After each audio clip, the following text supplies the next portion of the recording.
Bonjour à tous, je suis le professeur Kola Charakian, je suis pneumologue à l'hôpital Foch et je voulais discuter aujourd'hui IA, comme tout le monde, c'est la fin de l'année et cette année 2025 a vu beaucoup de modifications dans notre pratique, l'avancée des modèles d'IA qui sont de plus en plus perfectionnés. Est-ce que c'est la fin du médecin?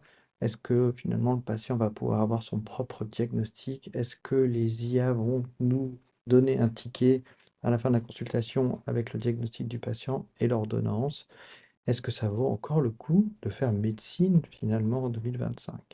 Alors, pourquoi je me pose cette question? Ben, j'ai régulièrement des jeunes étudiants qui veulent faire médecine et qui m'accompagnent dans mes journées pour voir en fait c'est quoi être médecin.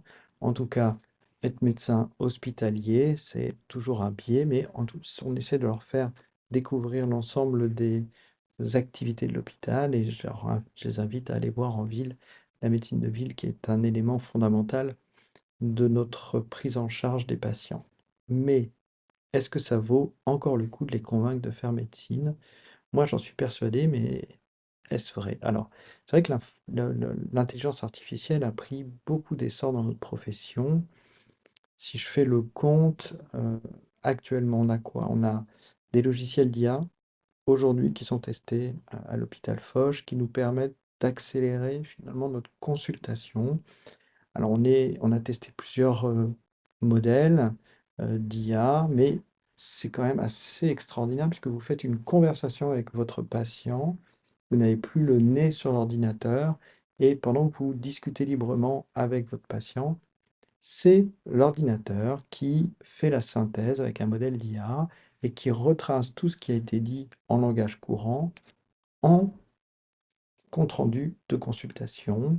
Ça nécessite un certain nombre d'éléments à prendre en compte. Par exemple, quand on ausculte le patient, il faut préciser évidemment que l'auscultation est normale, certaines choses comme ça qui sont nécessaires à la construction du compte rendu, mais finalement c'est assez simple.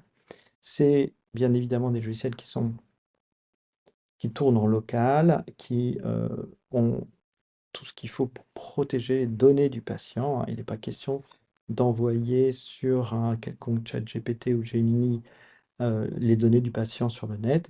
Donc tout ça est bien sûr sécurisé, mais c'est des vraies possibilités de faciliter la consultation. Qu'est-ce qu'on a d'autre encore? Bien, on a la possibilité de faire des cohortes avec, au cours de notre consultation, on dicte un certain nombre d'éléments. Ces éléments, en général, restent dans le compte rendu de consultation et ne servent pas à la recherche. Aujourd'hui, on a aussi des logiciels d'IA qui vont rechercher dans tous les comptes rendus de consultation les données et les extraits pour en faire des données utilisables à des fins de recherche clinique. Évidemment, là encore, c'est anonymisé, c'est sécurisé, mais ça veut dire que au lieu d'avoir des internes ou des arcs qui vont aller chercher des données, ce qui va prendre énormément de temps, l'IA va être capable de reconnaître les éléments importants d'un compte rendu pour en faire des données structurées avec la possibilité, par exemple, de faire des recherches sur quel type de traitement fonctionne le mieux chez les patients. Est-ce qu'on met les bons traitements aux patients et à quel type de patient? Donc de la recherche sur données cliniques de vraie vie, qui est quelque chose de fondamental pour faire avancer la recherche médicale. Donc l'IA aujourd'hui, c'est quelque chose qui fait partie de notre quotidien et nous aide. Ensuite, effectivement, on a tous utilisé des logiciels d'IA pour, sur des symptômes un peu complexes, nous aider à synthétiser un dossier. Et donc, ça aussi, on a la possibilité maintenant d'avoir des logiciels qui, sur des dossiers très complexes de malades, nous aident à synthétiser les 50 comptes rendus et peuvent nous faire des éléments plus clairs, par exemple pour les antécédents du patient, des choses qui seraient passées inaperçues. Donc, on sent que, encore une fois, l'IA va être un outil qui va nous aider. On a également un protocole de recherche, actuellement à l'hôpital Foch, qui est associé au dépistage du cancer du poumon et qui va, j'espère, nous aider à mieux caractériser les maladies bronchiques respiratoires. Vous venez à l'hôpital parce que votre médecin pense que vous pouvez rentrer dans le cadre du dépistage du cancer du poumon, vous avez fumé de nombreuses années, vous avez plus de 55 ans, eh bien la question c'est est-ce que vous pourriez avoir un cancer du poumon? Ça a été montré que lorsque vous chercher le cancer avec un scanner, on peut le trouver à un moment où il est tout petit et on peut le retirer. Donc ça a un vrai bénéfice sur la mortalité des patients et le coût aussi de la prise en charge de la maladie qui est moindre, hein. Si on vous opère, vous êtes guéri, c'est fini.